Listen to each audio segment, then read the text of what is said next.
بسم اللہ الرحمن الرحیم۔ السلام علیکم۔ ارمغانہ نے آہستہ سے اپنا نقاب ہٹایا اور نصف قد تک جھک کر ابو اسحاق کو سلام کیا۔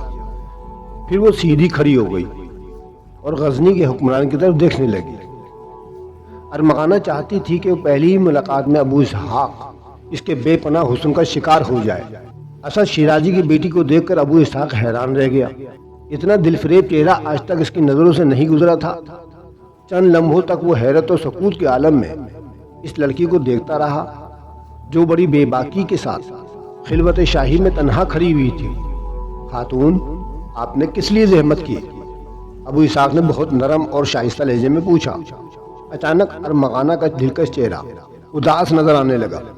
وہ چند لمحوں تک خاموش کھڑی رہی، پھر لرزتی ہوئی آواز میں بولی، امیر محترم، میں اس جاں گداز سانحے پر خدمت عالیہ میں دلی تعزیت پیش کرتی ہوں۔ مجھے اس حقیقت کا علم ہے کہ میری زبان سے ادا ہونے والے چند الفاظ آپ کے بے اندازہ غم کا مداوع تو نہیں بن سکتے، پھر بھی انہیں قبولیت کا شرف بخش دیجیے کہ یہ الفاظ ایک کنیز کا سرمایہ ہیں۔ آپ یقین فرمائیں کہ اگر میرے اختیار میں ہوتا تو میں اپنی جان دے کر بھی آپ کو اس غم سے بچا لیتی۔ یہ کہتے کہتے ارمغانہ شیرازی کی پلکیں بھیگنے لگیں۔ ابو اسحاق نے بڑی حیرت سے اجنبی خاتون کی غمگساری کا یہ انداز دیکھا اور اپنائیت کی انتہائی اثر انگیزی گفتگو سنی۔ ابو اسحاق کی سمجھ میں نہیں آ رہا تھا کہ وہ ارمغانہ کی باتوں کو کس طرح جواب دے۔ پھر وہ بڑی مشکل سے رک رک کر کہنے لگا، خاتون، میں آپ کے جذبات کی قدر کرتا ہوں۔ ایک خوبصورت دوشیزہ کو اتنے قریب پا کر ابو اسحاق کی آواز میں ہلکا سا ارتعاش پیدا ہو گیا تھا۔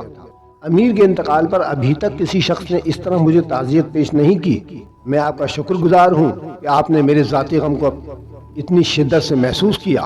مجھے فخر ہے کہ میری مملکت میں ابھی ایسے غم گسار موجود ہیں، اور کیوں نہ ہو۔ آپ کا تعلق اسد شیرازی جیسے شفیق و مہربان انسان سے ہے۔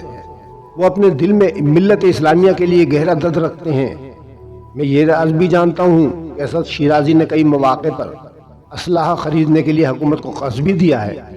ابو اسحاق کی گفتگو سن کر ارمغانہ کے دل میں خوشی کی ایک تیز لہر اٹھی۔ اب اسے اپنی منزل زیادہ قریب نظر آ رہی تھی۔ ارمغانہ نے محسوس کیا کہ بڑھاپے کی سرحدوں پر کھڑا ہوا یہ حکمران اس کے حسن کا اسیر ہوتا جا رہا ہے۔ یہ سوچ کر ارمغانہ چند قدم اور آگے بڑھی۔ اب اس کے اور ابو اسحاق کے درمیان بہت کم فاصلہ رہ گیا تھا۔ امیر عالی مقام ارمغانہ شیرازی نے ابو اسحاق پر اپنے الفاظ کا سحر طاری کرنے کے لیے نیا لہجہ اختیار کیا۔ میں یہ نہیں جانتی کہ حکومت اور والد محترم کے درمیان کس قسم کے مراسم ہیں، اور اگر وہ کچھ قرضہ بھی دے دیتے ہیں تو یہ کوئی احسان کی بات تو نہیں کہ انہوں نے اس ملک میں رہ کر سب کچھ حاصل کیا ہے۔ میں تو یہاں تک کہنے کے لیے تیار ہوں کہ اگر حکومت مہربان نہ ہوتی تو آج اسد شیرازی کچھ بھی نہ ہوتے۔ ارمغانہ شیرازی کی گفتگو نے ابو اسحاق کو ایک بار پھر چونکا دیا۔ تم ایک روشن خیال اور ذہین خاتون ہو ارمغانہ۔ اس مرتبہ ابو اسحاق نے اسے اس کے نام سے مخاطب کیا۔ مجھے حیرت ہے کہ میری مملکت میں ایسی سوچ رکھنے والی خواتین بھی موجود ہیں۔ میں نے آج تک تمہیں کسی شاہی تقریب میں نہیں دیکھا۔ ابو اسحاق آہستہ آہستہ ارمغانہ سے بے تکلف ہوتا چلا جا رہا تھا۔ امیر ذیشان ارمغانہ شیرازی نے ایک بار پھر اپنا لہجہ بدلا۔ مجھے کوئی دکھ نہیں کہ غزنی کے حکمران نے آج سے پہلے اس کنیز کو کسی شاہی تقریب میں نہیں دیکھا، بلکہ اس بات کا افسوس ہے کہ میرا محبوب فرما رواں ناقابل بیان صدمے سے دوچار ہے، اور میں اس راز سے بھی باخبر ہوں کہ امیر معظم نے کئی راتوں سے اچھی طرح سوئی بھی نہیں ہے۔ ارمغانہ کا غمگساری کا انداز بڑا دل نشیں تھا، اس لیے ابو اسحاق کے چہرے پر ابھرنے والے حیرت کے سائے مزید گہرے ہوتے چلے گئے۔ ہم نہیں جانتے تھے کہ ہماری مملکت کے کسی گوشے میں کوئی اس قدر حساس خاتون بھی رہتی ہے۔ امیر محترم، میرا یہ احساس میرے فرض کا دوسرا نام ہے، اور آج میں اسی فرض کا واسطہ دیتے ہوئے عرض کرتی ہوں کہ آپ سو جائیں، ورنہ یہ بے خوابی آپ کے اعصاب پر برے اثرات مرتب کرے گی، اور جب آپ شکستہ ہوں گے تو پوری مملکت کی نیندیں حرام ہو جائیں گی۔ اس لیے آپ کا پرسکون رہنا بہت ضروری ہے۔ ارمغانہ شیرازی آج ہی اپنے تقریر کے سارے ہنر آزما لینا چاہتی تھی۔ ہم سو جائیں گے ارمغانہ، ہم سو جائیں گے، ابو اسحاق نے بے تکلفانہ لہجے میں کہا۔ ابھی والد محترم کی جدائی کا زخم تازہ ہے، اس لیے خلیش ہمیں سونے نہیں دیتی۔ میں آپ کو وہ نغمہ کیفاور سناؤں گی امیر محترم کہ جسے سن کر آپ خوابوں کے جزیرے میں چلے جائیں گے۔ یہ کہہ کر ارمغانہ ابو اسحاق کے سامنے گھٹنوں کے بل جھک گئی۔ نہیں ارمغانہ، ہماری سماعت ایسے کسی نغمے سے آشنا نہیں۔ ابو اسحاق نے اس طرح اپنا دایاں ہاتھ بلند کیا جیسے ارمغانہ شیرازی سے خاموش ہو جانے کے لیے کہہ رہا ہو۔ ہم نے آج تک صرف شمشیروں کی جھنکاریں ہی سنی ہیں، اور یہی ہمارے نغمے ہیں اور یہی ہماری موسیقی۔ بے شک میدان جنگ میں یہی مردوں کی موسیقی ہوتی ہے۔ ابو اسحاق کی آہنی شخصیت کے پتھریلے مجسموں کو پگھلا کر ریزہ ریزہ کرنے کے لیے ارمغانہ شیرازی اپنی جادو بیانی کے مختلف حربے استعمال کر رہی تھی، مگر امیر زیجا عرصہ کارزار سے کامیاب و کامران لوٹ آنے کے بعد انسان کے لیے ضروری ہے کہ وہ چنگ و رباب کی سحر انگیز آواز بھی سنے۔ پھر جب وہ تازہ دم ہو جائے تو اپنے راحت قدر سے نکل کر دوبارہ میدان جنگ کی طرف چلا جائے اور اپنے دشمنوں کے اٹھے ہوئے سروں کو ان کے کاندھوں سے جدا کر دے۔ ارمغانہ شیرازی نے بڑی عجیب منطق پیش کی تھی۔ ابو صاحب کو کشت و خون سے بھری ہوئی اپنی طویل زندگی میں پہلی بار محسوس ہوا کہ جیسے وہ ایک بڑی نعمت سے محروم رہا ہو۔ شاید تم ٹھیک کہتی ہو ارمغانہ، ہم بہت زیادہ تھک گئے، مگر یہ بھی سچ ہے کہ ہماری تھکن کو آج تک تمہارے علاوہ کسی نے محسوس بھی تو نہیں کیا۔ تو پھر امیر اس کنیز کو خدمت گزاری کا اعزاز بخشیں، تو کیا تمہیں موسیقی کا فن بھی آتا ہے؟ ابو اسحاق نے چونکے اس خوبصورت دوشیزہ کے چہرے کی طرف دیکھا۔ اس کنیز کو کیا نہیں آتا علی جاں؟ پہلی بار ارمغانہ شیرازی کے سرخ و گلال ہونٹوں پر مسکراہٹ ابھری، اور یہ مسکراہٹ اس قدر قدرتی تھی کہ ابو اسحاق کو اپنے جسم میں لرزہ سا محسوس ہونے لگا۔ پھر اسی رات ارمغانہ شیرازی نے ابو اسحاق کی خلوت خاص میں رباب چھیڑا اور اس کی سحرکار آواز سے در و دیوار گونجنے لگے۔ آواز کیا تھی؟ ایک بہتا ہوا آبشار تھا جو پتھروں کے سینے میں شگاف ڈال رہا تھا۔ ابو اسحاق نے محسوس کیا جیسے اس کے چلتے ہوئے دل و دماغ پر شبنم کی فوار پڑ رہی ہو۔ اسے زندگی میں پہلی بار عجیب سے سکون کا احساس ہوا۔ کچھ دیر بعد اس کی آنکھیں بند ہونے لگی اور وہ گہری نیند سوتا چلا گیا۔